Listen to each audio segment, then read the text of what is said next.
the maid kisses the millionaire in front of his wife at a luxury hotel. Upon discovering the reason, he fell to his knees and thanked in tears. Sarah Miller's back ached as she pushed her cleaning cart down the gleaming marble hallway of the Grand Plaza Hotel. 5 years of scrubbing toilets and changing sheets had taught her hands to move with mechanical efficiency, but no amount of time could train her body to stop protesting the constant bending and lifting. At 30, she was already developing the hunched posture that marked the hotel's veteran housekeepers. Miller, the sharp voice of Diane, the head of housekeeping, cut through her thoughts. "You're covering for Lucia this week. Presidential suites." Sarah's eyes widened. "The presidential floor. But I've never..." "Lopez is out with the flu, and we're short-staffed as usual. Just don't touch anything that looks expensive without asking first." Diane thrust a master keycard into Sarah's hand. "And for God's sake, remember they're paying 5 figures a night. Make yourself invisible." Sarah nodded. Clutching the keycard, the presidential suites meant stricter protocols, but also meant larger tips if she did the job well. Extra money that her father's medical bills would quickly absorb. As she waited for the service elevator, Sarah caught her reflection in the polished metal doors.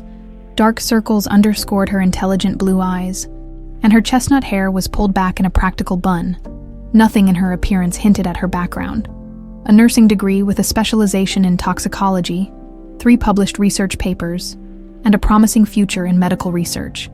All sacrificed when her father, a respected literature professor, had been diagnosed with a rare neurodegenerative disease that left him unable to care for himself. The service elevator arrived with a soft ding, and Sarah pushed her cart inside, pressing the button for the top floor. As she rode up, she thought about the life she had put on hold. The irony wasn't lost on her. She had the knowledge to understand her father's complex treatment plans, but could only afford them by cleaning hotel rooms. The Grand Plaza's modest salary and excellent health insurance had become her lifeline. When the elevator doors opened to the presidential floor, the difference was immediately apparent. The hallway carpet was plush beneath her sensible shoes, the lighting warm and inviting rather than the harsh fluorescence of the lower floors. Even the air smelled different, a subtle fragrance of luxury that seemed to whisper, "You don't belong here." Sarah consulted her assignment sheet. Suite 4501 was occupied by a Mr. Thompson and needed turn-down service at 7 p.m. After he and his wife left for dinner, she glanced at the time, just after 2 p.m. She had other rooms to complete first. Richard Thompson stood at the floor-to-ceiling window of the presidential suite, gazing at the Manhattan skyline. At 47, he still maintained the physique of a man 10 years younger, thanks to pre-dawn workouts that had become ritual after losing his first wife to cancer. The grief had nearly destroyed him, but instead, he had channeled it into purpose, directing his pharmaceutical company toward groundbreaking cancer research. "Richard, darling, what do you think?" Ashley's voice drew his attention from the window. His wife of 1 year stood in the doorway to their bedroom, a vision in a red designer dress that accentuated her perfect figure. At 23, Ashley Thompson radiated youth and vitality, her blonde hair cascading in artful waves, her makeup emphasizing her best features while seeming almost non-existent. "Beautiful," he said, meaning it despite the growing unease in his chest. The security reports had been quite clear. She was having an affair, tonight at dinner. He had planned to confront her about it, but now he wondered if he should wait until after their anniversary tomorrow. "Is that new? Just a little something for our dinner with the board tonight." She crossed the room and straightened his already perfect tie. "You know how important first impressions are. They need to see us as the power couple we are." Richard smiled tightly. Power couple. Is that what they were? Or was she just another mistake? A beautiful distraction from his loneliness that he had married too quickly. The security footage of her meeting Dr. Jason Reynolds at a hotel across town suggested the latter. "The car will be here in 20 minutes, he said, checking his watch. A simple Patek Philippe that had been his father's. "Perfect. I just need to make one call." Ashley kissed his cheek, leaving a faint lipstick mark that she immediately wiped away with her thumb. Business never stops, does it? As she walked toward the terrace for privacy, Richard's phone buzzed. It was a text from Steve Wilson, his chief of security for 15 years. Changes to will and trust finalized early. Documents ready for signature day after tomorrow. Also, increased surveillance as requested. Call when alone. Richard deleted the message immediately. After discovering Ashley's infidelity 3 weeks ago, he had quietly begun the process of removing her as his primary beneficiary. He wasn't a vindictive man, but he wouldn't allow the majority of his fortune, earmarked for medical research, to go to a woman who had betrayed him so thoroughly. Outside on the terrace, Ashley lowered her voice into her phone. He suspects nothing. Everything is proceeding as planned for tomorrow night. Sarah finished preparing the Roosevelt suite for a diplomat's arrival later that evening and consulted her schedule again. She had time to begin the preliminary cleaning of the conference room attached to the Thompson suite. The occupants would be out at a dinner meeting, giving her a perfect window to work without disturbing them. As she pushed her cart toward the suite, the head of security, Brian Parker, stepped into her path. He was new. She had heard he replaced Mike Johnson just a month ago. There were rumors that his previous job had been as some kind of private security for wealthy families. "New to this floor?" he asked, his eyes cold despite his smile. "Covering for Lucia Lopez," Sarah explained, showing him her staff ID. He examined it longer than necessary. "The guests in 4501 value their privacy. Stick to your schedule exactly. No lingering, no exceptions." "Of course." Sarah kept her tone deferential. But something about the man raised her internal alarms. His eyes held the practiced indifference of someone who had seen too much and cared too little. Once alone in the conference room adjacent to Suite 4501, Sarah worked with professional efficiency. The Thompsons were at their dinner meeting, giving her at least 2 hours to clean without interruption. As she wiped down the large mahogany table, she noticed a financial magazine with Richard Thompson's face on the cover. Pharma's humanitarian billionaire. The article praised his commitment to donating 60% of his fortune to medical research. Suddenly, Sarah's cart tipped over with a loud crash, cleaning supplies scattering across the floor. As she knelt to gather the fallen items, she realized that the connecting door to the main suite was slightly ajar, something the housekeeping supervisor had specifically warned against when briefing her on the presidential floor protocols. Through the narrow opening, she could see into the suite's living area, where a man and woman stood in close conversation. The woman was stunning, clearly the young Mrs. Thompson from the society pages. The man, however, was definitely not Richard Thompson. The synthesis based on compound Tex 401 is completely undetectable in conventional autopsies, the man was saying, his voice low but excited. "The symptoms are identical to a heart attack." "And you're certain?" Mrs. Thompson asked, her hand resting intimately on his arm. "Absolutely. The anniversary dinner tomorrow night is our only opportunity before he changes the will." Sarah froze, her breath catching. Tex 401. She remembered reading about it in a scientific journal. It was an experimental vasodilator developed by Thompson Pharmaceuticals, with concerning potential for misuse that had been briefly mentioned in the article's ethics section. With her background in toxicology, Sarah immediately understood the horrifying implications. At specific doses, TX401 could induce cardiac collapse virtually indistinguishable from a natural heart attack, especially in someone with a family history of heart problems.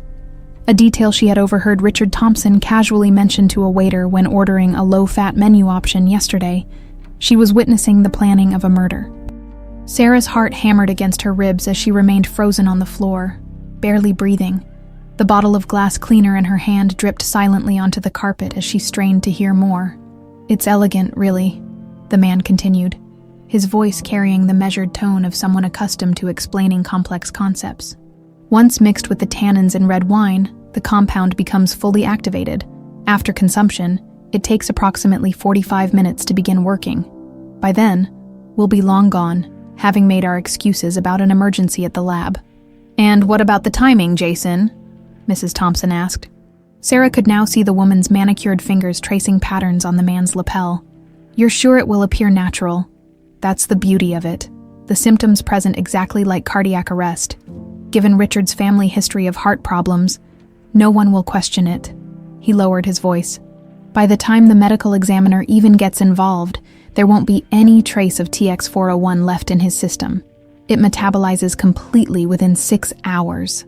Sarah's mind raced. TX401 was designed as a vasodilator, intended to help patients with vascular constriction. But in her toxicology studies, she'd learned that many medications affecting blood vessels could be lethal at certain doses, causing either massive dilation leading to critical drops in blood pressure, or the opposite, creating dangerous constriction. And we're sure there's no antidote, Mrs. Thompson asked, her voice disturbingly casual. None. That's why we're using TX401 and not the more stable TX403. Once it's in his system, nothing can stop it. Sarah's elbow knocked against the fallen bottle of disinfectant, sending it rolling with a soft plastic sound across the floor. The conversation in the room abruptly stopped. Did you hear something? Jason asked. Sarah scrambled to gather her supplies, heart pounding so loudly she was certain they could hear it through the door. She shoved everything haphazardly into her cart and wheeled it quickly toward the exit. Probably just housekeeping, Mrs. Thompson replied dismissively. They're always hovering around. Nobody ever notices them anyway. Their voices faded as Sarah pulled the conference room door shut behind her. In the safety of the hallway, she leaned against the wall, trying to steady her breathing. What had she just witnessed? A murder plot, orchestrated by the wife of one of the richest men in America and someone named Jason, presumably Dr. Jason Reynolds, whose name she'd seen in the magazine article as Thompson Pharmaceuticals' research director. She glanced around the empty corridor, suddenly aware of how alone she was. The presidential floor was purposely designed to be secluded, with only one security guard stationed at the elevator bank. If Ashley Thompson realized Sarah had overheard them, would she be in danger too? Back in the employee locker room, Sarah's hands trembled as she changed out of her uniform. What should she do? Go to the police. But what evidence did she have beyond fragments of overheard conversation? Would anyone believe a hotel maid over the wife of Richard Thompson and a respected doctor? Hey, you okay? A gentle voice startled her from her thoughts. It was Miguel, a young security guard who had started working at the hotel around the same time she had. His sincere concern often made him stand out among the more cynical hotel staff. Fine, just tired, Sarah lied, avoiding his eyes. You don't look fine. He leaned against the lockers. Did someone on the upper floors give you trouble? Those rich folks can be real jerks sometimes. Sarah bit her lower lip, considering whether to confide in him. But what if he didn't believe her either? Or worse, what if he went to Brian Parker, the new head of security who seemed too interested in the Thompson suite? Nothing I can't handle, she replied, forcing a smile. Thanks, though. As she gathered her things, Sarah made a decision. Tomorrow morning, she would request a meeting with the hotel's security manager. It was the proper protocol. Report suspicious activity through official channels. Mr. Parker, I really need to speak with you about something I overheard in Suite 4501, Sarah insisted, standing awkwardly in the doorway of the security office. Brian Parker looked up from his computer with barely concealed irritation. Ms. Miller, right, the fill-in housekeeper. Yes, sir. I was cleaning the conference room yesterday when I accidentally overheard a conversation that sounded like... She lowered her voice. A plan to harm Mr. Thompson. Parker's expression shifted from annoyed to coldly attentive. A plan to harm Richard Thompson. That's a serious accusation. I know. That's why I wanted to report it immediately. I heard Mrs. Thompson and a man discussing using something called TX401 to cause symptoms that look like a heart attack during their anniversary dinner. Parker leaned back in his chair, studying her with calculating eyes. And you just happened to overhear this perfectly clear conversation while cleaning. The connecting door was slightly open, Sarah explained, growing uncomfortable under his gaze. I know how it sounds, but do you know how many threats people like the Thompsons receive daily? Parker interrupted. Do you know how many disgruntled employees, competitors, or just plain crazy people would love to see someone like Richard Thompson fall? He stood up, his imposing frame making the office feel suddenly smaller. And now, here you are, a temporary worker on the presidential floor, making wild accusations about his wife. They're not wild accusations, Sarah countered, her voice stronger than she expected. I heard them clearly discussing a compound that could mimic heart attack symptoms. I have a background in toxicology. I know what TX401 is capable of. Parker's eyebrows rose slightly. Toxicology? I thought you were a housekeeper. Sarah realized her mistake too late. She hadn't mentioned her educational background on her hotel application, fearing she'd be considered overqualified. I studied it in college before I started working here. I see. Parker's tone suggested he didn't believe her. Well, Ms. Miller, I appreciate your concern, but the Thompsons have their own security detail, and there's no evidence of any real threat here, just a conversation you may have misinterpreted. But If you're having trouble with your assignments on the presidential floor, I can speak to Diane about returning you to the regular floors," he continued, his voice carrying a subtle threat. Sarah felt cold dread settle in her stomach. She couldn't risk losing this job. Her father's treatments depended on the health insurance it provided. "That won't be necessary," she said quietly. "Good now, if there's nothing else." He gestured toward the door as Sarah left the security office. A new suspicion formed in her mind. Parker had dismissed her concerns too quickly, with barely any questions about details, and his suggestion that she return to the lower floors felt less like concern for her comfort and more like a warning to stay away from the Thompsons. Walking toward the service elevator, she pulled out her phone and searched for information about Brian Parker. It took only a few minutes to find what she was looking for: a year-old society page photo showing Brian Parker providing security at a charity gala, standing attentively behind none other than Ashley Thompson's family. Sarah's suspicions crystallized into certainty. Parker wouldn't help her. He might even warn Ashley that someone had overheard their plan. She needed another approach. She waited until her lunch break, then walked several blocks from the hotel to use a public phone. With shaking fingers, she dialed the police. "I'd like to report a potential murder plot," she said when the operator answered, keeping her voice low. "At the Grand Plaza Hotel. I overheard Richard Thompson's wife and another man planning to poison him tomorrow night during their anniversary dinner. Can I get your name, ma'am?" the dispatcher asked. Sarah hesitated, then decided against identifying herself. "I work at the hotel. I can't give my name. I'd lose my job. Please just send someone to investigate. They're planning to use a compound called TX401 that mimics heart attack symptoms tomorrow night. Ma'am, we need more information."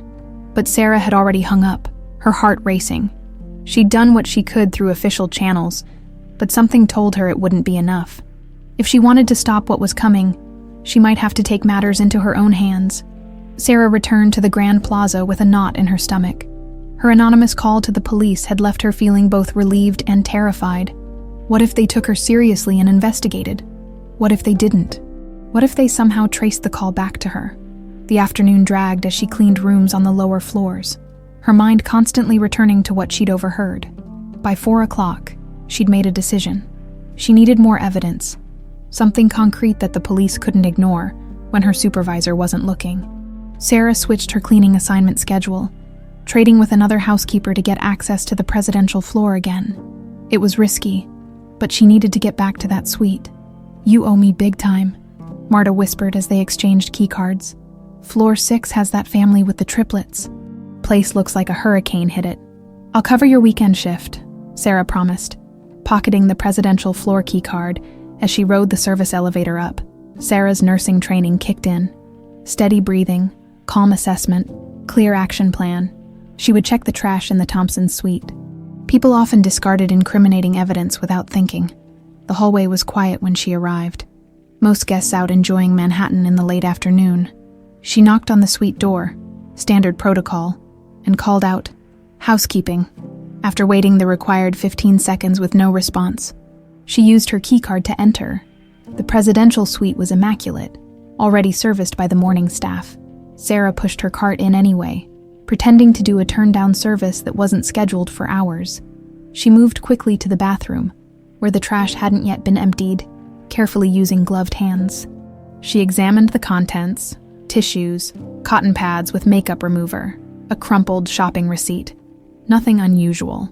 Then she spotted it, torn fragments of paper with what looked like chemical formulas scribbled on them.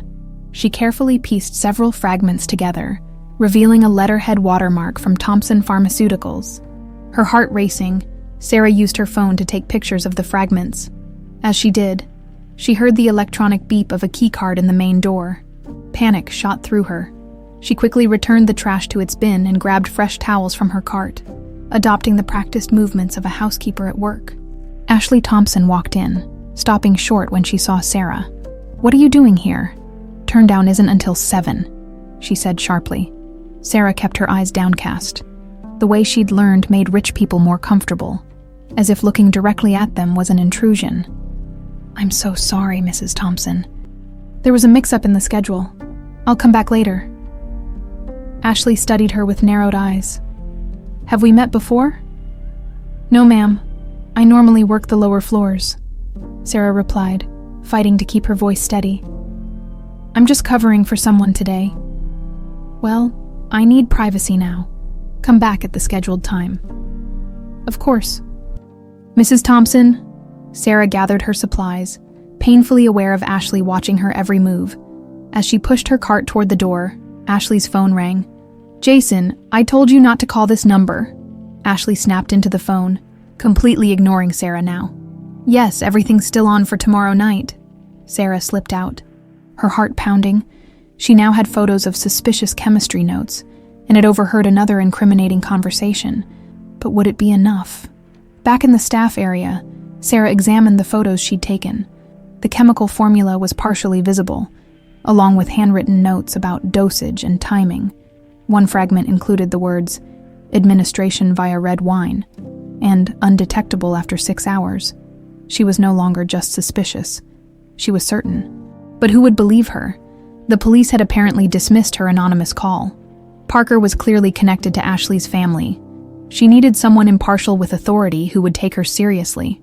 After her shift ended, instead of heading home, Sarah walked to the 27th Precinct Police Station. For 30 minutes, she waited in the lobby, rehearsing what she would say. Finally, a tired-looking detective called her forward. Detective Wilson, he introduced himself, gesturing to a chair beside his cluttered desk. How can I help you? Sarah took a deep breath. My name is Sarah Miller. I work as a housekeeper at the Grand Plaza Hotel, and I believe I've uncovered a plot to murder Richard Thompson tomorrow night. To her relief, Detective Wilson didn't immediately dismiss her. He listened attentively as she explained everything. The overheard conversation, Parker's dismissal of her concerns, and the torn papers she'd found. Do you have those papers? He asked when she finished. Just pictures, Sarah admitted, showing him her phone. I couldn't take the actual pieces without being noticed. The detective studied the photos, frowning. These are pretty fragmentary. I can see why you're concerned, but this isn't much to go on. But combined with what I overheard, which is hearsay, he finished gently. Ms. Miller, I understand your concern, but we can't launch an investigation based on pieces of a conversation you overheard and some torn paper with partial formulas. Do you have any toxicology background to confirm what this TX401 actually does? Sarah hesitated. Revealing her background might raise questions about why she was working as a housekeeper, but a man's life was at stake. I have a nursing degree with a specialization in toxicology. TX401 is an experimental vasodilator that, at high doses, could cause a fatal drop in blood pressure, indistinguishable from cardiac arrest. Detective Wilson's eyebrows rose. Nursing degree, and you're working as a housekeeper. My father has a rare degenerative disease. The hotel job has health insurance that covers his treatments, she explained, hating how defensive she sounded. But that's not important. What matters is that Richard Thompson is in danger. The detective sighed, rubbing his temples. Look, I'll make some calls, see if there's been any chatter about threats to Thompson. But without more concrete evidence, there's not much we can do. These are powerful people with serious legal resources. We can't just accuse Thompson's wife of attempted murder based on what you've provided. Sarah felt her hope deflating. So you're not going to investigate? I didn't say that. I'll look into it, but discreetly. In the meantime, if you find anything more substantial, call me directly. He handed her his card. And, Miss Miller, be careful. If what you're saying is true, these people are dangerous. Sarah left the police station feeling frustrated and increasingly desperate. Detective Wilson had been more receptive than she expected, but she could tell he wouldn't act without more evidence. And tomorrow was the Thompsons' anniversary dinner, their only opportunity, according to what she'd overheard. As she rode the subway home, a new idea formed. If the authorities wouldn't help, perhaps Richard Thompson's own security team would. Wealthy men like him typically traveled with personal protection. If she could identify and approach them directly, bypassing Parker and the hotel security entirely. But how would she even recognize Thompson's security detail? They would blend in. Professional and discreet, Sarah got off at her stop and walked the 3 blocks to her modest apartment building in Queens. Inside, she found her father dozing in his wheelchair by the window, a book open on his lap. The sight of him, once a vibrant, energetic professor, now frail and dependent, strengthened her resolve. 5 years ago, when the symptoms first appeared, the doctors had given him 2 years at most, thanks to an experimental treatment program covered by her hotel insurance. He had defied those odds, but the treatment cost thousands each month, money they simply didn't have without her job at the Grand Plaza. "Dad," she said softly, touching his shoulder. "I'm home." He stirred, recognition slowly dawning in his eyes. "Sarah, how was work?" "It was fine," she lied, helping him from the wheelchair to his bed. As she got him settled, she thought about Richard Thompson, whose pharmaceutical company might actually be developing treatments that could help people like her father. If he died, how many potential cures would die with him? No, she couldn't stand by and let this happen. Tomorrow was the anniversary dinner. She had less than 24 hours to find a way to stop a murder, and if the authorities wouldn't help her, she would have to do it herself. Richard Thompson stood at the window of his office at Thompson Pharmaceuticals' New York branch. Watching the city lights flicker on as dusk settled over Manhattan, he'd spent the afternoon touring the facility, reviewing the latest research, but his mind kept drifting back to Ashley and what he would say to her at dinner tomorrow night. His phone buzzed with a message from Steve Wilson. "Surveillance confirmed. 4th meeting this month. Same location. Duration 2 hours, 17 minutes. Richard slipped the phone back into his pocket, a dull pain settling in his chest, even with proof of Ashley's infidelity staring him in the face. Part of him had hoped he was wrong. He'd been so careful after Elizabeth died, guarding his heart for 3 lonely years before allowing Ashley into his life. Now he wondered if he'd mistaken infatuation for love, blinded by her youth and beauty. "Mr. Thompson." His assistant poked her head in. "Your car is ready." "Thank you, Janet." He gathered his coat. "Any messages from Mrs. Thompson?" "She called to confirm your anniversary dinner is still on for tomorrow night at 8. The hotel has arranged everything as requested." Richard nodded, remembering how excited Ashley had been about planning their anniversary. Was that all an act? Or did she genuinely care for him?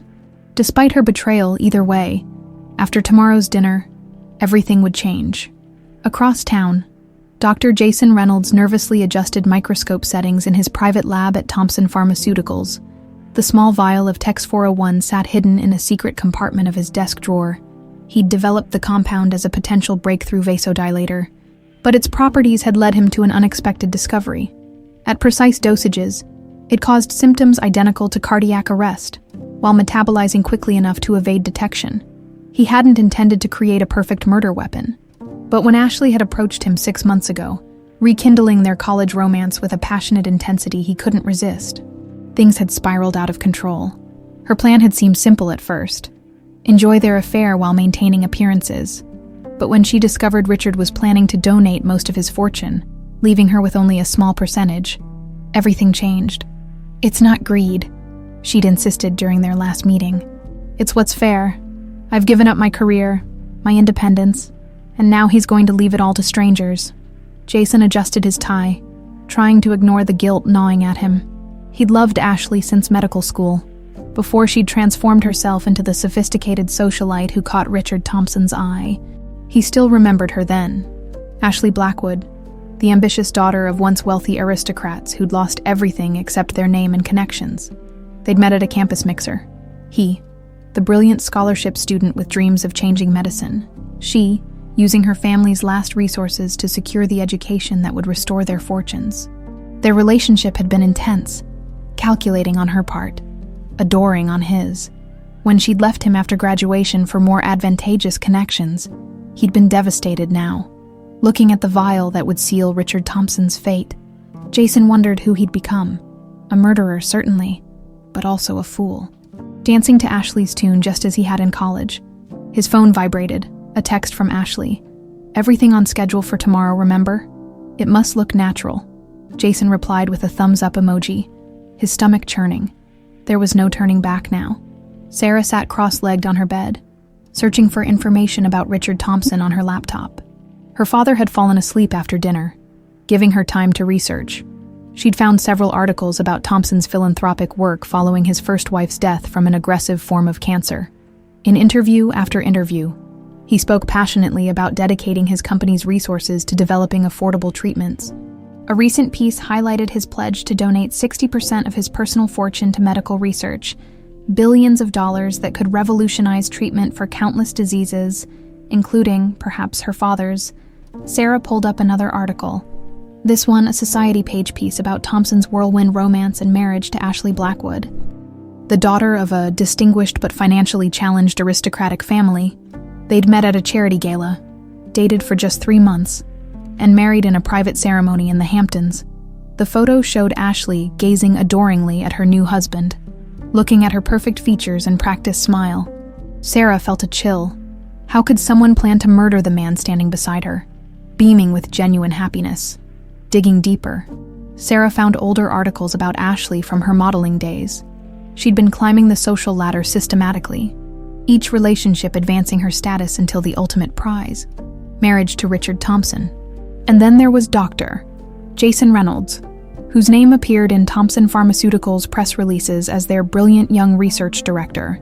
His appointment had raised eyebrows, given his relative inexperience, but the releases quoted Richard Thompson praising his innovative thinking and fresh approach. Sarah couldn't find any connection between Ashley and Jason in recent news, but a search through archives of their university's newspaper revealed a grainy photo of them together at a campus event 10 years earlier, identified as pre-med students Jason Reynolds and Ashley Blackwood at the annual spring formal. So they had history. History that predated Ashley's marriage to Richard. Was their plan simply to eliminate Richard and inherit his fortune? Or was there more to it? Sarah closed her laptop, mind racing. Tomorrow was the anniversary dinner. According to what she'd overheard, Jason would somehow add Tex 401 to Richard's drink, timing it so the symptoms would appear after they had left. By the time anyone realized something was wrong, it would be too late. She needed to stop them. But how? The police wouldn't act without more evidence. The hotel security chief was compromised. She couldn't approach Richard directly. His staff would never allow a housekeeper near him without appointment. Her phone buzzed with a text from Diane. Schedule change. Need you for service support at Thompson anniversary dinner tomorrow. 8 p.m. Presidential suite. Formal uniform required. Sarah stared at the message in disbelief. By some miracle, she'd just been assigned to the very event where the murder would take place. It was her chance to intervene, but also put her directly in danger. After a moment's hesitation, she texted back, confirmed. Ashley Thompson carefully applied her evening makeup in the suite's oversized bathroom, her movements precise and practiced. Tomorrow night would change everything. She'd planned for this moment since the day she'd discovered Richard's will left her only a small portion of his vast fortune. With the bulk going to medical research foundations, it had been Richard's heart that had first attracted her, his genuine dedication to helping others. So different from the calculated social climbing she'd grown up with. For a brief, surprising moment when they first married, she'd thought perhaps she could be content with him. Wealthy, but not obscenely so. Then she'd discovered the extent of his fortune and his plans to give it away. Plans made without consulting her, as if her role as his wife entitled her to nothing but a comfortable lifestyle. She'd reconnected with Jason almost by accident, spotting him at a Thompson Pharmaceuticals function. The spark had reignited instantly, but it was his access to the company's experimental drugs that had presented the perfect solution to her problem. Ashley applied her lipstick, a deep red that Richard particularly liked. One more night of pretense, and then freedom, and billions, would be hers. She and Jason would wait an appropriate mourning period, then quietly begin their life together, rich beyond imagination. A pang of something like guilt hit her as she remembered Richard's kindness after her family had effectively disowned her for marrying an ordinary businessman instead of the European aristocrat they'd selected. Richard had tried to mend those relationships, inviting her coldly formal parents to dinners and events, always gracious. Despite their thinly veiled disdain, Ashley pushed the feeling aside. This wasn't personal. It was survival. She'd been raised to secure her future by any means necessary. Her parents might disdain Richard's new money, but they'd taught her the ruthless pragmatism that now guided her actions. Besides, it was too late for doubts. The plan was in motion. The special anniversary dinner, the rare vintage Cabernet that Richard loved, into which Jason would introduce Tex 401 while playing sommelier, the carefully timed emergency call from the lab that would give them a natural reason to leave before the symptoms began. By this time tomorrow, she would be a grieving widow, sole heiress to the Thompson fortune, unless the maid she'd caught in their suite earlier today had overheard something she shouldn't have. Ashley frowned at her reflection. The woman had seemed nervous, jumpy. Had she been snooping? Ashley made a mental note to speak with Parker about keeping better track of the housekeeping staff. One more day, one more performance. Then she would never have to pretend again. The morning of the Thompsons' anniversary dawned with a pristine blue sky over Manhattan. Sarah had barely slept, her mind cycling through possible scenarios for the evening ahead. She'd considered calling in sick, but quickly dismissed the idea. If she didn't show up, someone else would take her place, and Richard Thompson would still be in danger. Instead, she arrived at the Grand Plaza earlier than required, determined to gather more information before her shift. She found Miguel, the young security guard, monitoring cameras in the security office's antechamber. "Hey, stranger," he greeted her with a warm smile. "You're in early. Wanted to beat the rush for decent coffee," she replied, setting down a cardboard tray with 2 cups. "Brought you one. You're a lifesaver." He accepted the coffee gratefully. "How's your dad doing?" "About the same. The new treatment's helping with the tremors." Sarah leaned against the desk, trying to appear casual. "Busy day ahead. I heard there's some fancy dinner happening on the presidential floor." Miguel nodded. "Thompson anniversary? Big deal, apparently. They're converting the terrace into a private dining space.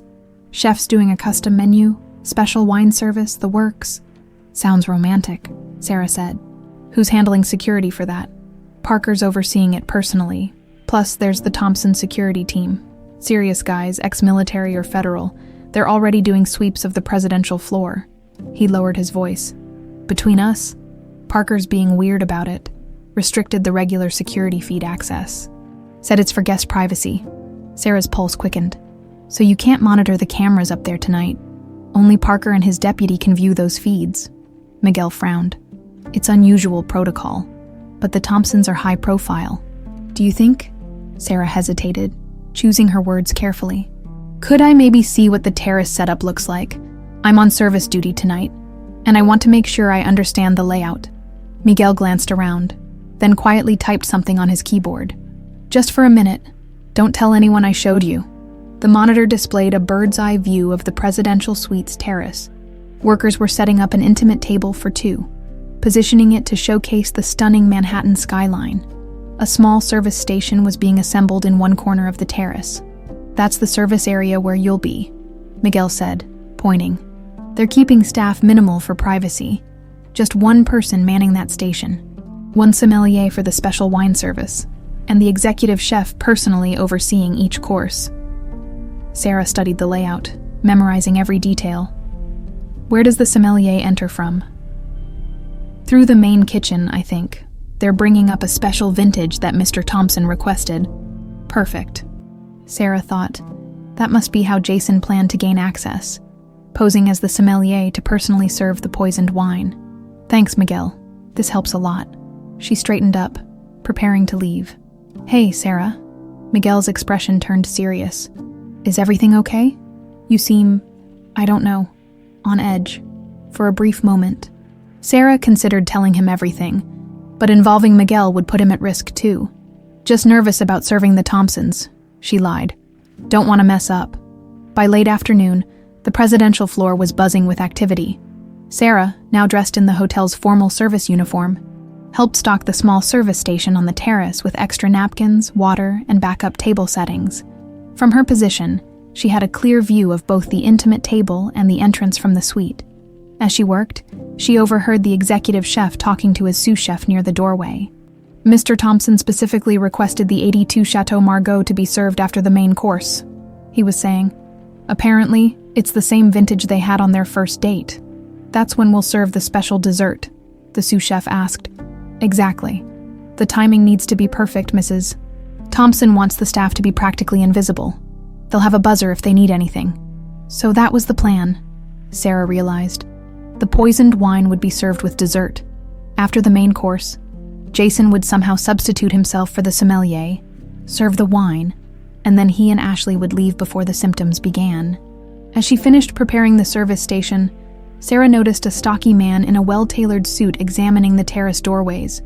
Something about his alert posture and the subtle earpiece he wore screamed, "Security professional." This must be part of Thompson's personal security team, she thought, if she could somehow alert him to the danger. Her planning was interrupted by Diane's sharp voice. "Miller, stop daydreaming. The Thompsons will be arriving for cocktails in 2 hours. I need you downstairs helping with final preparations." At 7:30 p.m., Richard Thompson emerged from the bedroom in a perfectly tailored tuxedo despite the turmoil in his heart. He was determined to maintain appearances until he had privately confronted Ashley with what he knew. "You look handsome," Ashley said, appearing in the doorway in a stunning silver evening gown that complemented her fair complexion. Her hair was elegantly styled, diamond earrings catching the light as she moved toward him. "And you're breathtaking," he replied honestly. Even knowing her betrayal, he couldn't deny her beauty. She reached up to straighten his bow tie. "Happy anniversary, darling. 1 year already. Can you believe it?" Richard caught her hand and kissed it gently. "It's certainly been eventful. I've arranged something special for tonight," she said. "Dinner on the terrace, just the two of us under the stars. I wanted tonight to be perfect." Perfect for what? Richard wondered silently. The confrontation he planned, or something else entirely. His phone buzzed. Richard checked it discreetly. Another message from Steve Wilson. All security measures in place. Changes to will officially filed this afternoon. Meeting with lawyers confirmed for 10 a.m. tomorrow. "Work again?" Ashley asked, a hint of annoyance in her voice. "You promised. No business tonight." "Not work. Just confirming our brunch reservation for tomorrow," he lied smoothly, tucking the phone away. "Shall we?" As he offered her his arm, Richard felt an unexpected pang of sadness. He'd genuinely hoped this marriage would bring him the companionship he'd missed since Elizabeth died. Instead, it had brought him face to face with the worst kind of betrayal. Tonight would be difficult but necessary.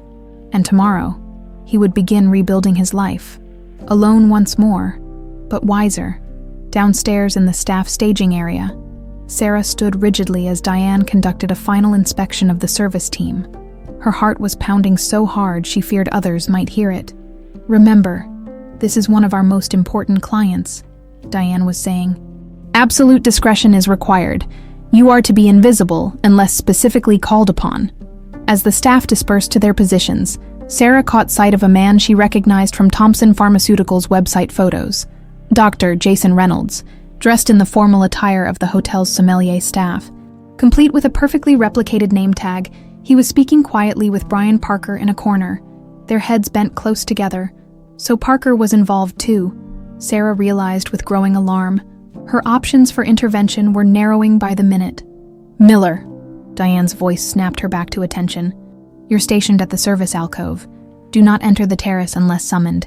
Maintain the supply station and monitor for any signals from the dining area. Understood?" "Yes, ma'am," Sarah replied, her mind racing to formulate a plan as she took her position in the small service alcove adjacent to the terrace. Sarah could see the Thompsons already seated at their table, champagne flutes in hand. Richard was smiling politely as Ashley spoke animatedly about something, gesturing with elegant hands. In less than an hour, according to the service schedule she'd memorized, Jason would appear with the special wine. And shortly after that, if she didn't find a way to intervene, Richard Thompson would be dead. Sarah touched the pocket of her uniform, feeling the reassuring outline of Detective Wilson's card. She had considered calling him one final time, but what could he do without evidence? By the time he mobilized any response, it would be too late. No, she was the only one positioned to stop this. Somehow, she had to prevent Richard from drinking that wine, even if it meant risking everything she had worked so hard to maintain. From her position at the service alcove, Sarah watched the anniversary dinner progress with excruciating slowness. The first course, a delicate scallop crudo, had been served and cleared. The main course of aged filet mignon would soon follow. Through the glass doors, she could see Richard and Ashley engaged in what appeared to be pleasant conversation, though she noticed Richard's smile rarely reached his eyes. "Everything running smoothly," a voice startled her. Brian Parker stood directly behind her, his presence menacing despite his professional demeanor. "Yes, sir," Sarah replied, keeping her eyes focused on restocking napkins. "No requests from the guests yet?" Parker lingered, watching her work. "You seem nervous." "Miller, Just want everything to be perfect, she said, willing her hands not to tremble. It's not every day we serve someone like Mr. Thompson. Indeed. His gaze remained fixed on her for an uncomfortable moment. Remember your place. You're here to serve, not to be noticed. After he left, Sarah exhaled slowly. Parker was clearly keeping an eye on her. Had Ashley mentioned her suspicions after finding Sarah in their suite yesterday? The terrace doors opened, and the executive chef entered with 2 servers carrying the main course. Sarah caught fragments of conversation as they served. "And looking forward to trying the Cabernet," Richard was saying. "It's been years since I've had that particular vintage. I made sure they located a bottle from the exact year we had on our first date," Ashley replied, reaching for his hand across the table. "Only the best for tonight." The doors closed, leaving Sarah alone with her churning thoughts. The wine would be served soon. She needed to act. But how? If she approached the table directly, Parker would intervene before she could warn Richard. If she triggered a fire alarm, hotel security would investigate first, potentially giving Jason time to complete his plan in the confusion. Her thoughts were interrupted by a soft ping from the service request system. Ashley had pressed the call button. Sarah hesitated, then pressed the response button to acknowledge. "Mrs. Thompson has requested fresh ice water and an additional napkin." The dining coordinator's voice came through her earpiece. "Deliver immediately, and then withdraw." This was her chance. Sarah quickly prepared a silver tray with a crystal water pitcher and linen napkins. As she moved toward the terrace doors, she formulated a desperate plan. She would accidentally spill water on Richard, creating a distraction that might give her a moment to whisper a warning. Before she could reach the doors, they opened again. The executive chef emerged, followed by his team clearing the main course plates. Behind them came Jason Reynolds, dressed impeccably in sommelier attire and carrying a wooden presentation box containing the special wine. "I'll take that water," the chef said, intercepting Sarah. Mrs. Thompson changed her mind. She wants to proceed directly to the wine service. Sarah watched helplessly as Jason moved onto the terrace, closing the doors behind him. Through the glass, she saw him approach the table with practiced deference, presenting the box to Richard with a flourish. "The 1982 Chateau Margaux, sir," she could see Jason saying. "A remarkable vintage." Richard nodded appreciatively as Jason displayed the bottle, explaining its provenance with the expertise of a true sommelier. Ashley watched with a small, satisfied smile playing at her lips. Sarah's mind raced. She had seconds, not minutes, to intervene. Looking around frantically, her gaze fell on the small service panel near her station. The environmental controls for the terrace, including the overhead heaters and the exterior lights illuminating the New York skyline. In that moment, she made her decision. Reaching for the panel, she simultaneously killed the terrace lights and cranked the overhead heaters to maximum. Through the glass doors, she saw momentary confusion as the terrace plunged into relative darkness. The city lights beyond suddenly more dramatic without the competing terrace illumination. Jason had just begun to uncork the wine, and the distraction caused him to pause. "What happened to the lights?" She heard Ashley's irritated voice. A server rushed past Sarah to the control panel. "Just a minor glitch, Mrs. Thompson," he called. "We'll have it fixed immediately." But the brief distraction wasn't enough. Sarah watched in growing desperation as Jason recovered his composure and proceeded to open the wine. Richard seemed unconcerned by the lighting change, commenting that the view was actually more spectacular this way. Sarah needed something more dramatic as the server reset the lighting controls. She glanced down at her service tray, an idea forming with deliberate care. She lifted the heavy crystal water pitcher and allowed it to slip from her fingers just outside the terrace doors. The crash was spectacular, crystal shattering across the marble floor, water spraying in all directions. Several staff members rushed toward the commotion, and even Richard and Ashley turned to look. "I'm so sorry," Sarah exclaimed, dropping to her knees to gather the larger shards. It slipped. The tray was unbalanced. Through the open doors, she caught Jason's eye. For an instant, their gazes locked, and Sarah saw a flicker of recognition in his expression. Not that he knew her, but that he sensed she knew him. His hands tightened almost imperceptibly around the wine bottle. "Clean that up immediately," Parker snapped, appearing beside her. "And then report to Diane downstairs. You're relieved of duty." "Yes." "Sir, I'm so sorry," Sarah repeated, deliberately taking her time to clean up, trying to maintain sight lines to the table where Jason had resumed his wine service. The cork came out with a soft pop. Jason presented it to Richard, who examined it with the appreciation of a connoisseur before nodding his approval. Jason then poured a small amount into Richard's glass for tasting. Sarah felt panic rising in her throat. Within seconds, Richard would taste the wine. Once he approved it, full glasses would be poured, and the countdown to his death would begin, as Parker physically steered her toward the service elevator. Sarah spotted something that made her freeze. The stocky security man she had noticed earlier, clearly part of Thompson's personal team, was watching the proceedings from a discreet position near the suite entrance. He was speaking quietly into what appeared to be a communication device on his wrist.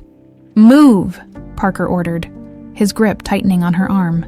"I need to speak with Mr. Thompson's security," Sarah said suddenly, loudly enough that several people turned to look. "It's about his safety." Parker's face darkened. "That's enough, Miller. You're fired. Security will escort you from the building." From the terrace, she heard Richard's voice. "Excellent. A magnificent vintage." Time had run out. In desperation, Sarah twisted away from Parker and shouted toward the terrace. "Mr. Thompson, don't drink the wine. They're trying to poison you." Chaos erupted. Parker lunged for her, clamping a hand over her mouth and dragging her backward. Ashley rose from her seat, her face a mask of outrage. Richard remained seated, wine glass arrested halfway to his lips, his expression one of stunned confusion. Jason, however, reacted most tellingly, dropping the bottle, which shattered on the terrace floor, red wine spreading like blood across the stone. "Get her out of here," Ashley demanded, her voice shrill with barely contained panic. But Richard had set down his glass, untasted. His security man moved swiftly to his side, speaking urgently into his ear. To everyone's surprise, Richard raised his hand, silencing the commotion. "Wait," he said, his authoritative voice cutting through the chaos. He turned to Sarah, still restrained by Parker. "What did you say about poison?" Before Sarah could answer, Ashley intervened. "Richard, she's clearly disturbed, probably looking for attention or trying to extort money." "The wine," Sarah gasped, as Parker's grip loosened slightly. "It contains TX401 from your company's lab. It will cause heart attack symptoms. They timed it so they'd be gone before you showed symptoms."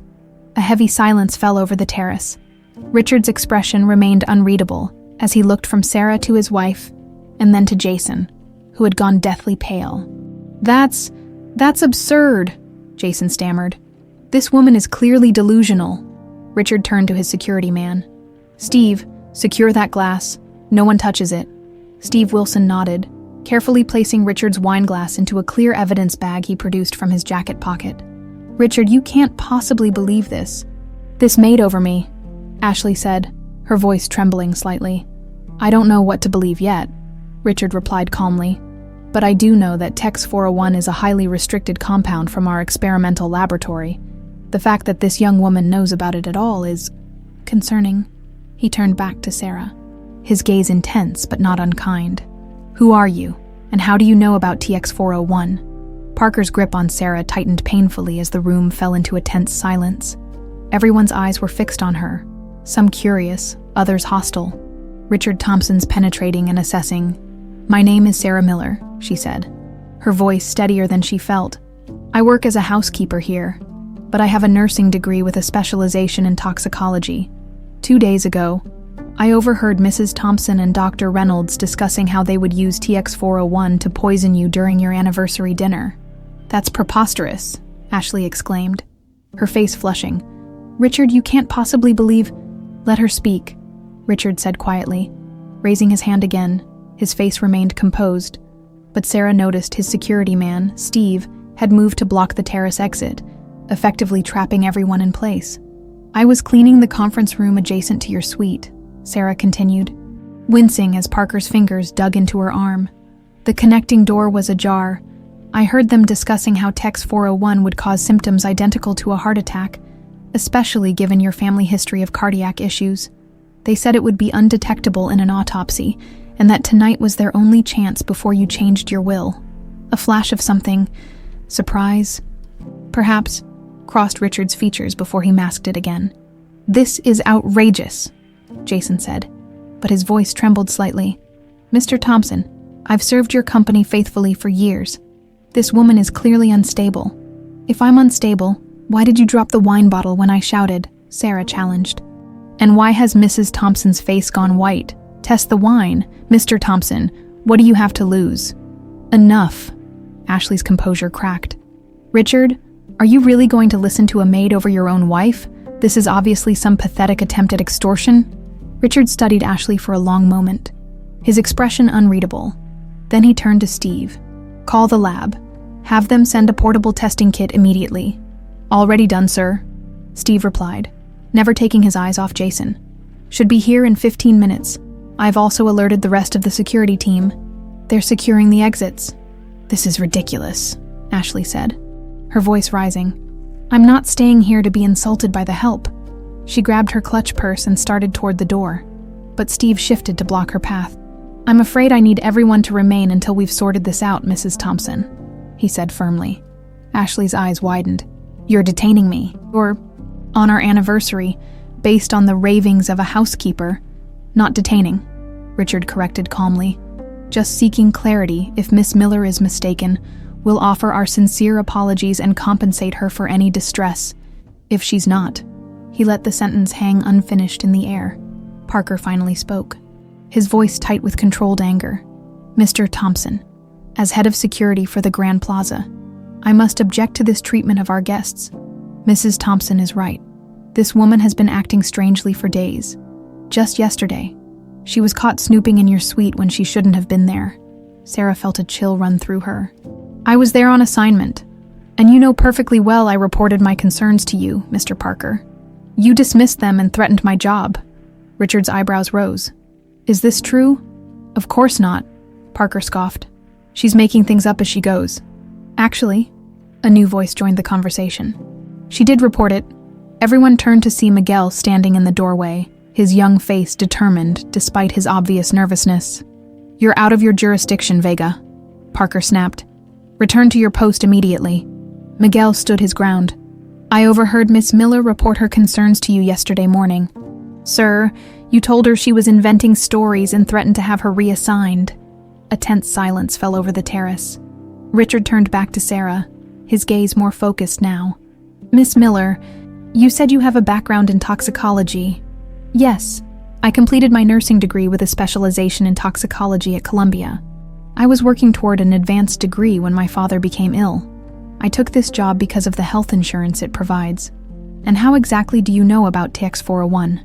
Jason interjected, his scientist's curiosity seemingly overcoming his caution. It's an experimental compound not published in any journals yet. Sarah took a deep breath. There was a preliminary paper published in the Journal of Experimental Pharmacology 3 months ago. It didn't name the compound specifically, but described a novel vasodilator being developed by Thompson Pharmaceuticals with some ethically concerning properties if misused. When I heard you mention TX-401 and describe its effects, I made the connection.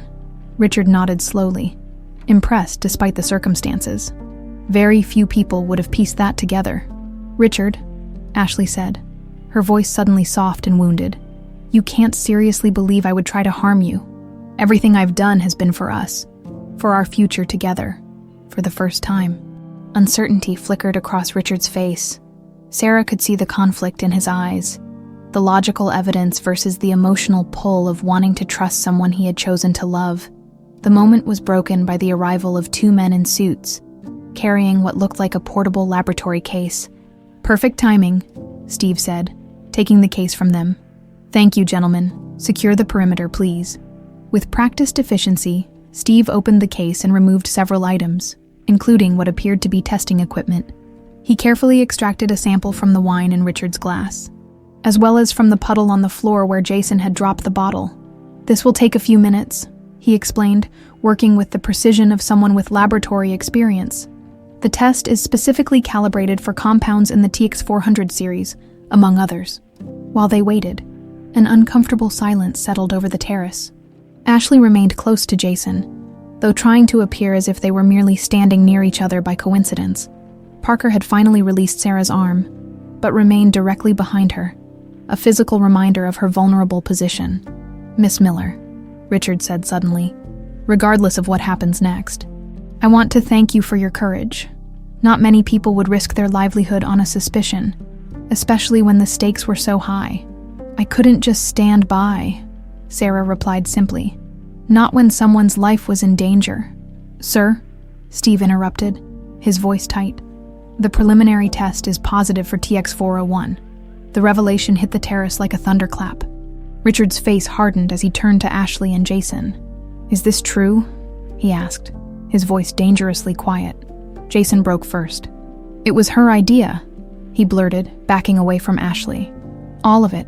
She approached me months ago, said you were changing your will, cutting her out. You sniveling coward, Ashley hissed, her beautiful features contorting with rage. You were just as involved as I was. Enough. Richard's voice cut through their accusations. Steve, call the police. As Steve made the call, Ashley's demeanor changed instantly. Tears filled her eyes as she moved toward Richard. Darling, please. It's all a misunderstanding. Jason was conducting unauthorized experiments.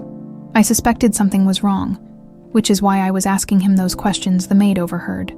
I was trying to protect you. Richard stepped back, his expression cold. Stop, Ashley. It's over. You don't understand, she continued desperately. Everything I've done was for us. You were going to throw away our future on strangers who don't care about you. You mean I was going to donate my money to medical research instead of keeping it for you to spend? Richard corrected, his voice calm but laced with pain. Was that really worth trying to kill me? Before Ashley could respond. The sound of police sirens became audible in the distance. Her beautiful face transformed, fury replacing desperation. This isn't over, she spat, suddenly lunging toward her purse on the table. Gun! Steve shouted, drawing his own weapon with remarkable speed. But Ashley wasn't reaching for a gun. Instead, she grabbed a small vial from her purse and moved toward Richard with frightening determination. Sarah reacted instinctively, diving forward to intercept her. The two women collided, tumbling to the ground. The vial flew from Ashley's hand, shattering against the stone floor. Don't touch that, Sarah warned everyone, quickly pulling herself away from the broken glass. If that's pure Tex 401, skin contact could be dangerous. Steve immediately backed everyone away from the spill, while Jason stared at the shattered vial in horror. You brought the pure compound, he whispered to Ashley. That wasn't part of the plan. Insurance, Ashley replied coldly, not bothering to lower her voice. In case you failed like you just did. The police arrived moments later, bursting onto the terrace with weapons drawn. The scene they found must have been bewildering. A broken anniversary dinner, a spilled wine bottle, a shattered vial cordoned off, and a group of well-dressed people standing in tableau, tension radiating from them like heat. As the officers began securing the scene, Richard made his way to Sarah, who was giving a preliminary statement to one of the detectives. Miss Miller, he said quietly, I believe I owe you my life. The Grand Plaza's elegant presidential suite had transformed into a crime scene. Police officers moved methodically through the space, collecting evidence and taking statements. In the sitting room adjacent to the terrace, Sarah sat on a plush sofa, a blanket around her shoulders despite the room's comfortable temperature. Shock, the paramedic had explained when he draped it over her. Detective Wilson, the same detective she'd spoken to earlier, sat across from her, his expression a mixture of contrition and admiration. So you tried to tell me yesterday, he said, finishing his notes. I wish I'd listened more carefully. You had no reason to believe me, Sarah replied, her adrenaline finally fading, leaving exhaustion in its wake. I barely had any evidence. Still, he said, closing his notebook. Good instincts. You'd make a hell of a detective. Sarah smiled weakly. I think I'll stick to medicine if I still have a job tomorrow. Oh, I wouldn't worry about that, Detective Wilson said, glancing toward the doorway where Richard Thompson stood in conversation with his security chief. Something tells me Mr. Thompson won't let you suffer for saving his life. Across the room, Richard concluded his discussion with Steve and approached Sarah. Despite the chaos of the evening, he maintained a composed demeanor, though the strain showed in the tight lines around his eyes. Miss Miller, he said, taking the seat Detective Wilson vacated. The officers tell me they'll need us both to come to the station tomorrow to give formal statements, but they have enough to hold Ashley and Dr. Reynolds tonight. Sarah nodded. Sarah, suddenly self-conscious in her hotel uniform. sitting across from a billionaire whose life she had just saved. What happens now? Justice, I hope, Richard replied, his expression grave. The evidence seems fairly damning. The broken vial contained pure Tex 401, according to preliminary tests. And when the police searched Ashley's belongings, they found detailed notes about the plan. She apparently kept them as leverage against Jason, in case he tried to back out. That was reckless, Sarah commented, her toxicologist's mind automatically analyzing the risk. Tex 401 is dangerous even in its diluted form, carrying the pure compound.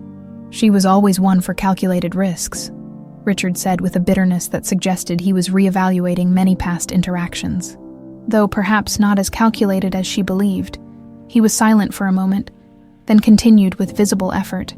I owe you an explanation about why they targeted tonight specifically. You mentioned overhearing something about a will.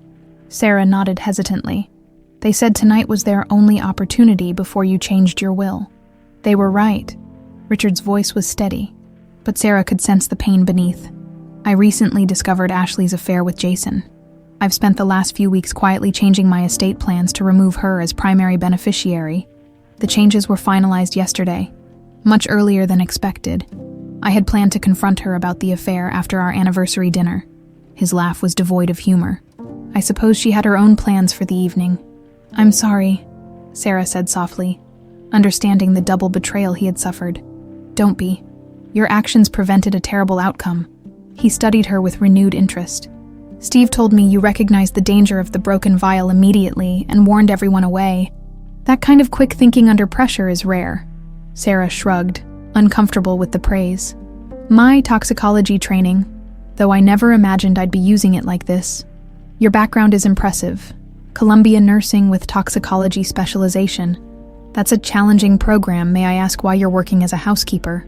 The question was asked without judgment. Merely curiosity, Sarah found herself explaining about her father's illness, the astronomical costs of his treatment, and how the hotel's health insurance had been a lifeline. Richard listened intently, asking thoughtful questions about her father's condition and treatment. Neurodegenerative disorders are actually one of our research focuses, he noted. Our lab in Boston has been making significant progress on several fronts. Their conversation was interrupted by commotion at the suite's entrance. 2 officers were escorting Ashley toward the elevator, her hands cuffed behind her back. She walked with her head high, the picture of wounded dignity, until she spotted Richard and Sarah sitting together.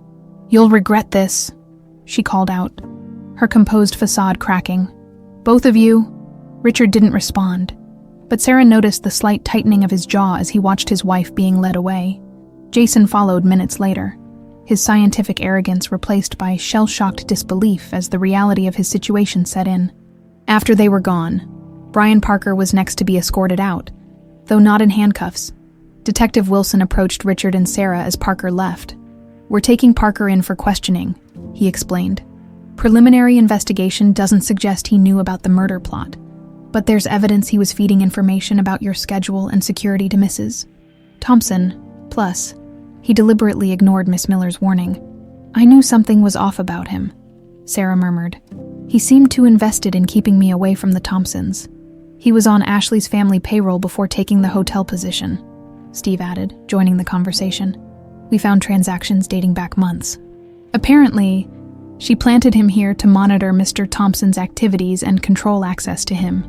Richard shook his head, the betrayal extending further than he had imagined. And to think I never questioned his hiring. The hotel manager mentioned he came highly recommended. By your wife's family, Steve confirmed grimly. Miguel appeared in the doorway, looking uncertain whether he was allowed to enter. When Detective Wilson waved him in, he approached hesitantly. I just wanted to check if you were okay, he said to Sarah, pointedly ignoring the prestigious company she was keeping. Things got pretty intense.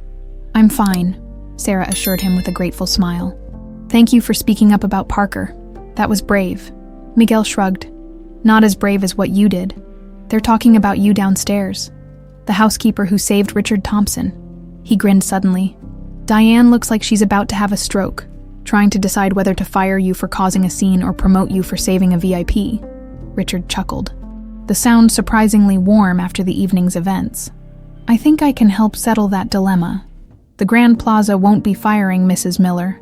Not if they want to retain Thompson Pharmaceuticals' business. Miguel's eyes widened at the casual display of power. Right. Well, I should get back to my post. Glad you're okay, Sarah. After he left, Sarah turned to Richard with a frown. You don't need to do that. I don't expect special treatment. It's not special treatment to prevent unjust punishment, Richard replied, though I hope you'll consider an alternative proposal. Before he could continue, Steve approached with a serious expression. Sir, the police need your statement now, and there are reporters gathering downstairs. We should move you to a secure location for the night. Richard nodded, rising reluctantly. Of course. He turned back to Sarah. We'll have to continue this conversation tomorrow. In the meantime, please accept my sincere gratitude. He extended his hand, which Sarah shook, noting the strength and warmth of his grip.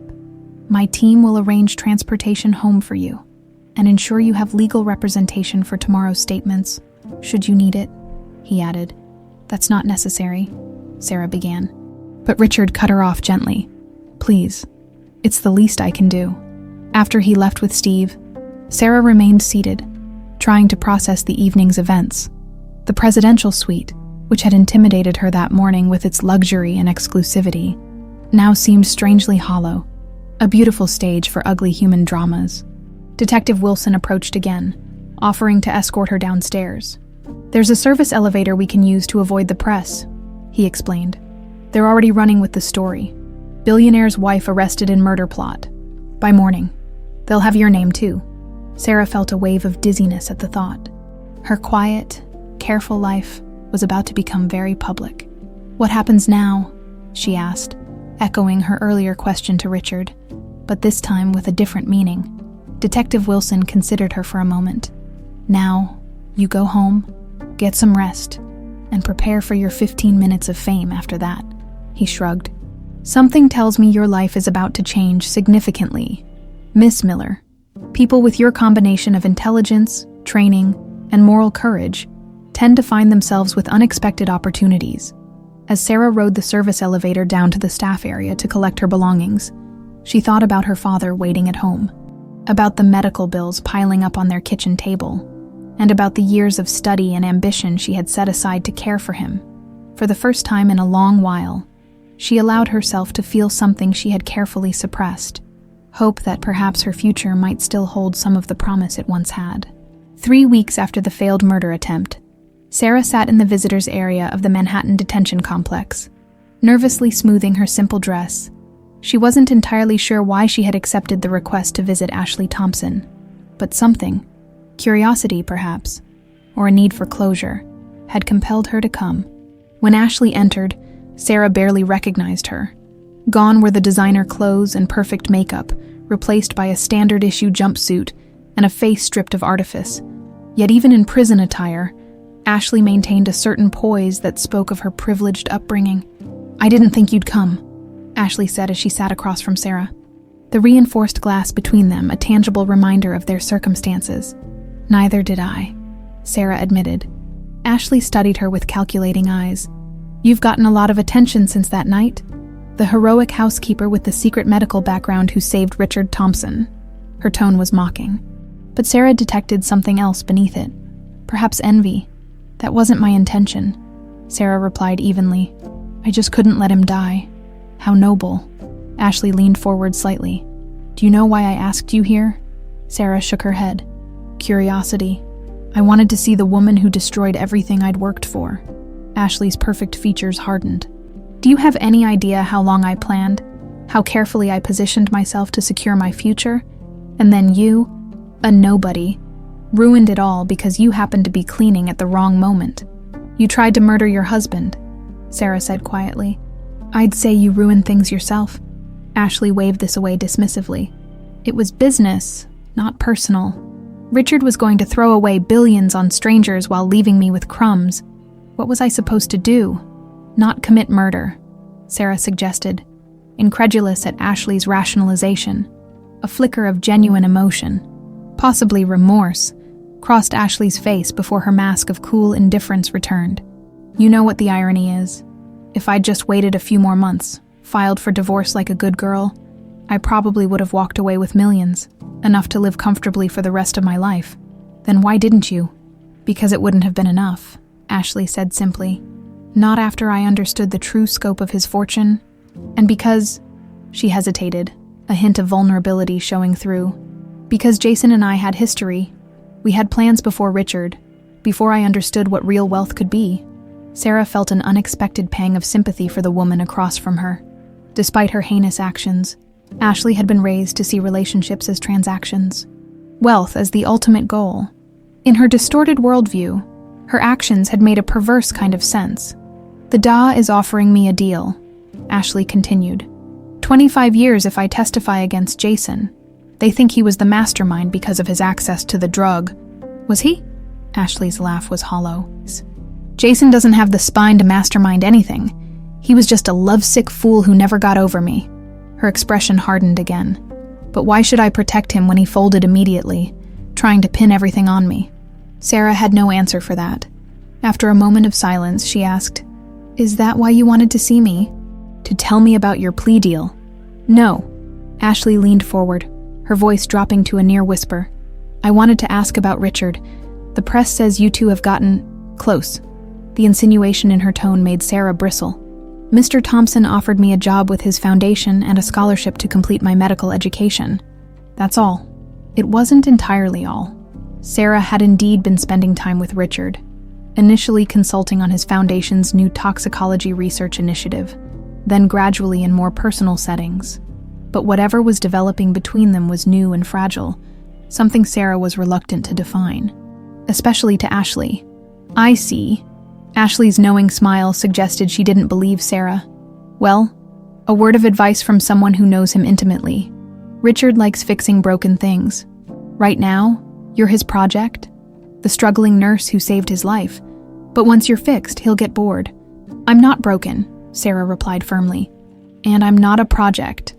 Ashley shrugged elegantly, even in her prison uniform. "If you say so. But when it happens, remember I warned you." With that final barb, Ashley signaled to the guard that she was finished. As she rose to leave, she paused, something like genuine curiosity crossing her features.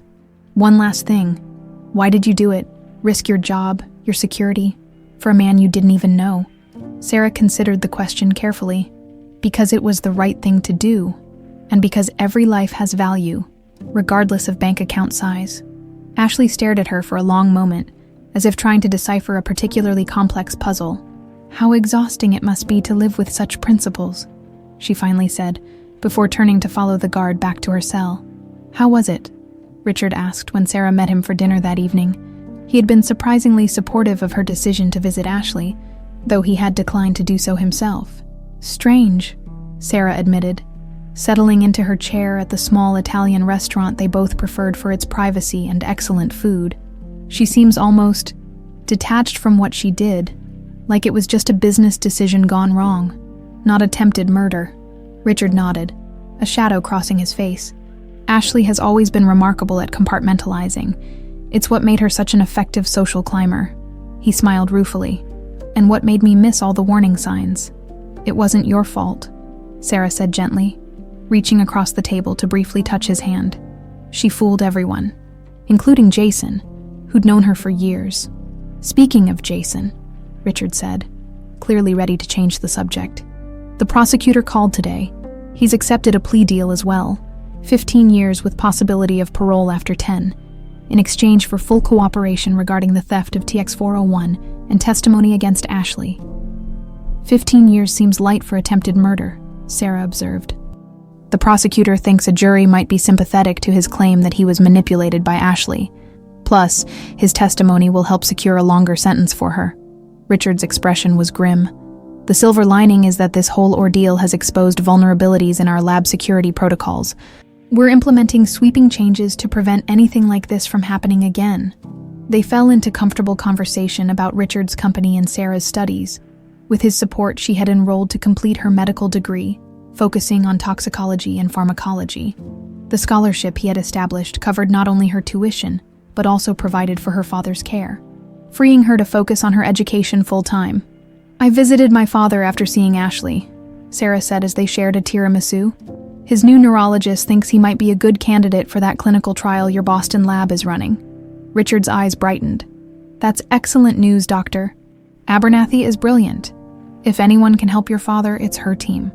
I still can't believe how much has changed in just 3 weeks, Sarah mused. Sometimes I wake up thinking I need to get to the hotel for my shift. Do you miss it? Richard asked, genuinely curious. Sarah considered the question. Parts of it, I miss some of the people. Miguel still texts me updates on hotel gossip, but not the work itself, and definitely not the uniform. Richard smiled, his eyes warming as they often did when looking at her. I'm glad, though I have to admit, you made that uniform look remarkably dignified. Their eyes met, and Sarah felt the now familiar flutter in her chest. Whatever was growing between them was complicated by the circumstances of their meeting and the significant differences in their lives. Yet there was something undeniably genuine in their connection, an understanding and respect that transcended their backgrounds. Ashley had an interesting theory, Sarah said, deciding to address the elephant in the room. She seems to think I'm your project, the broken nurse you're trying to fix. Richard's expression turned serious. Is that what you think? No, Sarah replied honestly, but I do worry about the imbalance between us. You've given me so much, the scholarship, the position at your foundation, the specialized care for my father. Sarah, Richard interrupted gently, everything I've offered, you've more than earned. Your insights are already proving invaluable to our research team. The scholarship is an investment in talent that will benefit countless patients. As for your father's care, he paused, choosing his words carefully. Perhaps that's more personal, but it's something I wanted to do. Not to create obligation, but because I understand what it means to watch someone you love suffer. The mention of his first wife, Elizabeth, hung unspoken between them. Sarah knew from both media coverage and Richard's occasional mentions that her death from cancer had profoundly shaped his life and the direction of his company. I know, she said softly, and I'm grateful. I just want to make sure that whatever is happening between us isn't influenced by gratitude on my part or rescue instincts on yours. Richard considered this, his expression thoughtful. Fair concerns. Perhaps we both need more time to be certain of our feelings, separate from the circumstances that brought us together. Sarah nodded, relieved by his understanding. I'd like that. So would I, Richard replied, his smile returning. In the meantime, we have plenty to focus on. Your studies, the Foundation's new initiatives, your father's treatment. The rest will sort itself out in time. As they left the restaurant, walking together through the cool spring evening, Sarah reflected on Ashley's warning. Perhaps Richard did have a tendency to fix broken things, but Sarah wasn't broken, just temporarily derailed. And unlike Ashley, whose interest in Richard had always been transactional, Sarah's growing feelings for him had nothing to do with what he could provide and everything to do with who he was. Time would tell if those feelings could develop into something lasting, but for now, the future looked brighter than it had in years, and that was enough. 5 years later, the autumn sunlight filtered through the stained glass windows of the small chapel in Queen's Cemetery, casting colorful patterns across the polished wooden pews. Sarah Thompson stood at the simple granite headstone, placing a bouquet of white lilies beside it. The inscription read, Professor James Miller, 1950-2025, beloved father and teacher. His courage taught more than his words ever could. I miss you, Dad, Sarah whispered, touching the cool stone. But I know you'd be proud. Richard stood a respectful distance away, giving her a moment of privacy. When she finally turned toward him, he approached, taking her hand in his. He held on long enough to see you graduate, Richard said gently, and to walk you down the aisle. Sarah smiled through the tears that had gathered in her eyes. The extra 3 years the treatment gave him were a gift, even with the progression of his disease. They were good years. Together, they walked slowly through the cemetery toward their waiting car. Sarah carried a leather portfolio under her arm, her father's copy of her recently published research on universal antidotes. The culmination of 5 years of intense work at what was now the Thompson-Miller Foundation. The board was impressed with your presentation yesterday, Richard said as they approached the car, particularly the application of TX401 derivatives as detection agents for a wide range of toxins. Sarah smiled at the irony. From murder weapon to life-saving tool, There's poetry in that transformation. There's poetry in many transformations, Richard replied, glancing at her with the same warmth that had grown steadily over their years together. Including yours, from housekeeper to Dr. Sarah Thompson, leading one of the most innovative toxicology research programs in the country. Our program, Sarah corrected. Your vision made it possible. The driver opened the car door, and as they settled into the back seat, Richard checked his watch. We should make it to the women's correctional facility by 2, if traffic cooperates. Sarah nodded, mentally preparing herself for what would be a challenging visit. The Thompson-Miller Foundation had recently received approval to implement a pilot healthcare program in the state prison system, focusing on preventative care and medical education for inmates. Their first site would be Bedford Hills Correctional Facility, where Ashley Thompson was serving her 25-year sentence. The facility's administrative office had been converted into a makeshift presentation space. Sarah stood before a small group of prison administrators and medical staff, outlining the foundation's proposal, while Richard observed from the back of the room. The program has 3 components, Sarah explained, her confidence evident in her steady voice and composed demeanor. First, improved access to preventative care for all inmates. Second, medical education opportunities for those interested in healthcare careers post-release. And third, participation in voluntary clinical trials for new treatments, with appropriate ethical safeguards and oversight. The prison's medical director nodded approvingly. This addresses several of our most pressing needs. When could implementation begin? As early as next month, Sarah replied. We've secured all necessary permissions and funding is already allocated. As the meeting concluded with handshakes and expressions of gratitude, the warden approached Sarah privately. Dr. Thompson, there's an inmate who's requested to speak with you. She's heard about the program and has particular interest. The warden hesitated. It's Ashley Thompson. Sarah exchanged a glance with Richard, who gave her a subtle nod, leaving the decision to her. I'll meet with her, Sarah decided after a moment's consideration. The women's common area had been cleared except for Ashley, who sat at a metal table, hands folded neatly before her. 5 years of incarceration had changed her physically. Her once perfect blonde hair now showed strands of gray, and the prison environment had leached some of the youthful softness from her face, yet she still carried herself with the same inherent elegance that had once charmed Manhattan's elite. Dr. Thompson, she greeted Sarah with a thin smile. Or should I say, Mrs. Thompson. Congratulations on both counts. Though considerably belated. Thank you, Sarah replied neutrally, taking a seat across from her. Ashley's gaze sharpened. I hear you're implementing a health program here, using Thompson Pharmaceuticals' resources to help inmates like me. There's irony for you. The foundation believes healthcare is a right, not a privilege, Sarah said simply. The Thompson-Miller Foundation, Ashley corrected, a hint of her old sharpness returning. I read about the name change. Richard must think very highly of you to add your name to his precious legacy. Sarah refused to be baited. The Foundation's work speaks for itself.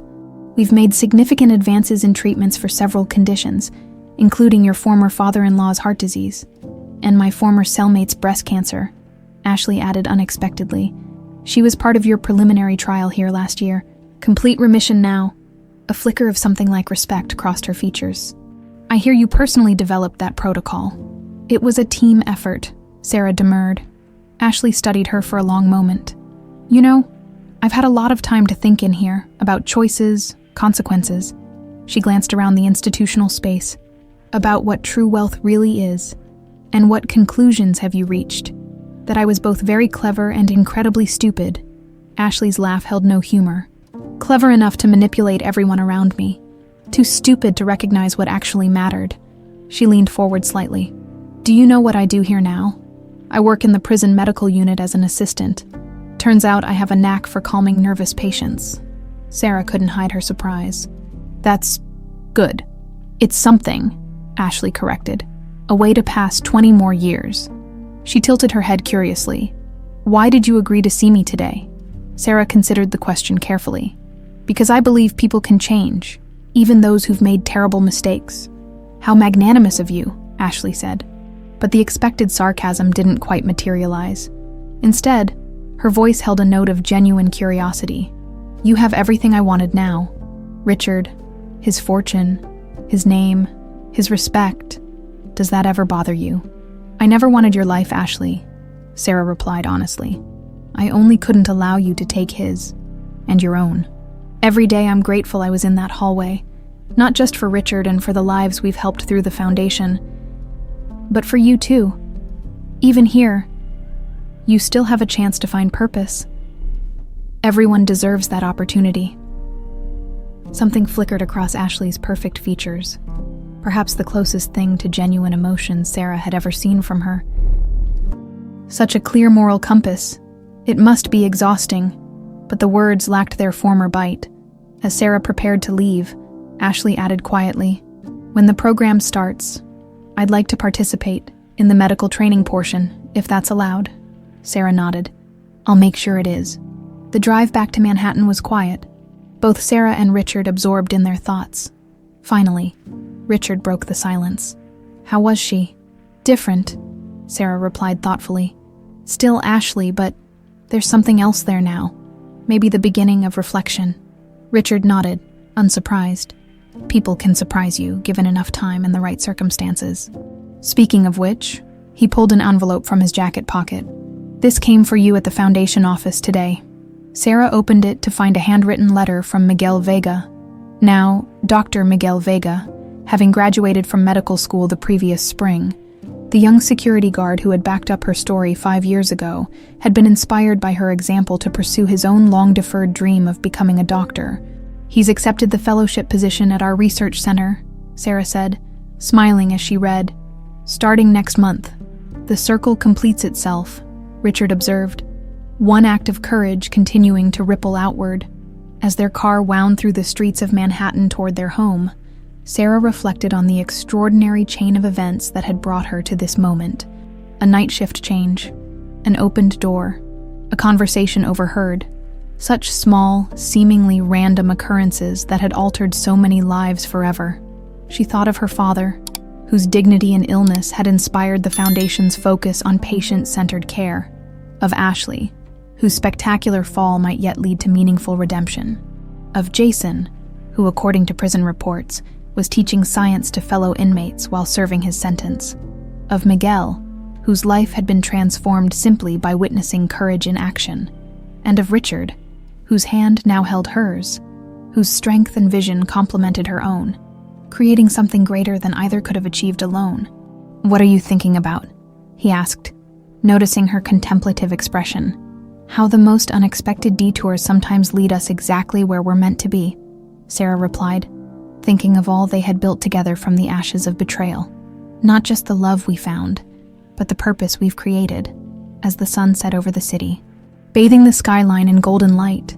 Sarah found herself filled with a profound sense of gratitude for the mysterious workings of fate that had placed her in that hallway 5 years ago, for the courage to act when it mattered most, and for the knowledge that a single act of integrity could set in motion a cascade of transformation that continued to touch lives in ways she could never have imagined.